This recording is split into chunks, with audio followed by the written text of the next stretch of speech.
The dream of relaxing on a beach, sipping your favorite drinks, and enjoying the golden years of retirement is not possible anymore.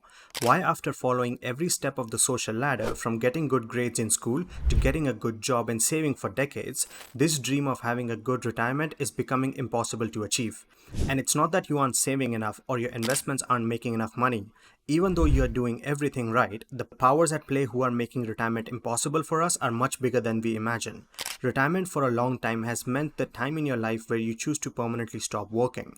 I think it should be more like a time when you have enough money and financial stability that you can choose to do whatever you want. No matter where you are in the world, if you imagine what your ideal retirement looks like, I bet all of us had an idea about where will you be living. It can be an apartment in a fancy city or a house with a big backyard in your hometown. Having housing not only gives you the financial stability of not having to deal with continuously rising rents, it also is one of those needs which helps you reduce some anxiety and stress around the unpredictable future. So when you hear boomers in your life talk about how cheap houses were when they bought them, their bragging is a red flag for the current status of the housing market. A simple look into what houses used to cost compared to the amount of money people made will help us understand how easy it used to be to become a homeowner.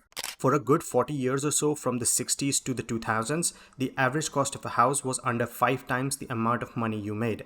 And currently, we are sitting closer to 8 times our annual income. These numbers now make basic housing hundreds of thousands of dollars more expensive compared to the previous generations. And it will keep affecting you regardless of which part of the country you choose to live in. From streets of New York and LA to a small town in the Midwest, the unaffordability problem stays consistent as it's all relative to how much money you make in that location.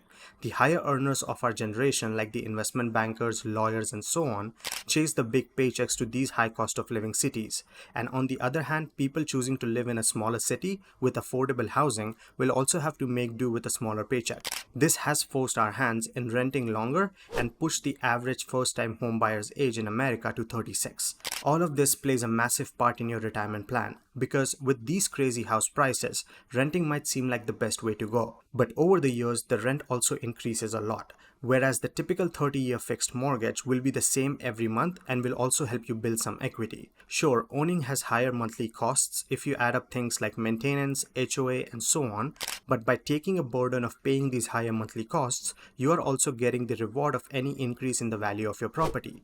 And only after the short 30 years, you will become a homeowner with no mortgage, which will make your income or savings go a lot further compared to paying rent till we die. So even though having a house is a vital part of your retirement plan, things like decades of low interest, very slow supply of new housing, and the ever so slow increase in our wages makes the situation unimaginably worse every day. The affordability crisis doesn't just stop at ridiculously high housing prices. We have seen some crazy amounts of increase in prices across the board. Some of the most important aspects contributing in a good standard of living and a good life in general are the medical services and the education system available to all of us. Spending money on education not only starts you in this journey by making you a highly skilled person, it's also vital when the time comes for your kids to go to college. Over the last 20 years, the average cost of public college has increased faster and more than any other expense in our lives. This results in more and more of us having to bear these massive expenses in our early years, which puts us further back from the goal before we even start.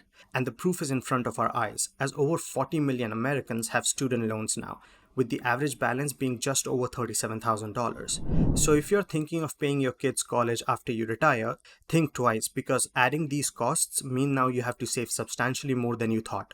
There is no guarantee of how college tuitions will look like in 30 years from now, but one thing which is guaranteed is that we will need a lot more medical help as we get older.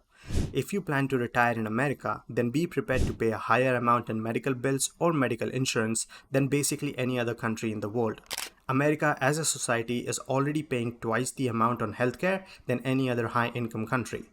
Good and expensive medical system means people live longer and end up needing the medical care for even longer periods of time. And that can only be afforded by someone with a bigger pile of money or some sort of continuous income. We keep coming back to this pile of money because, as per the 4% rule, which is widely accepted by the finance industry, for someone to retire and not run out of money, they need about 25 times their annual expenses invested. Saving and investing this amount of money in the first place is not easy at all. Even if you track your dollars and pennies to invest diligently, there is no guarantee of what the future holds and what returns you will actually end up getting, especially if you get unlucky with your retirement date clashing with a major financial crisis. That's why a lot of people, when trying to achieve this goal, also have to depend on some sort of ongoing income. For nearly 70 million of us, this extra source of income is Social Security. Social Security came to America in the 30s as a way to provide economical security to the average American.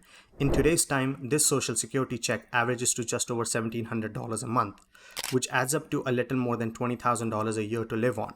So this might be a small improvement to your situation if you were already financially educated enough to save for a massive retirement, which can't be said for the 40% of the retirees who for one reason or another have to solely depend on this benefit.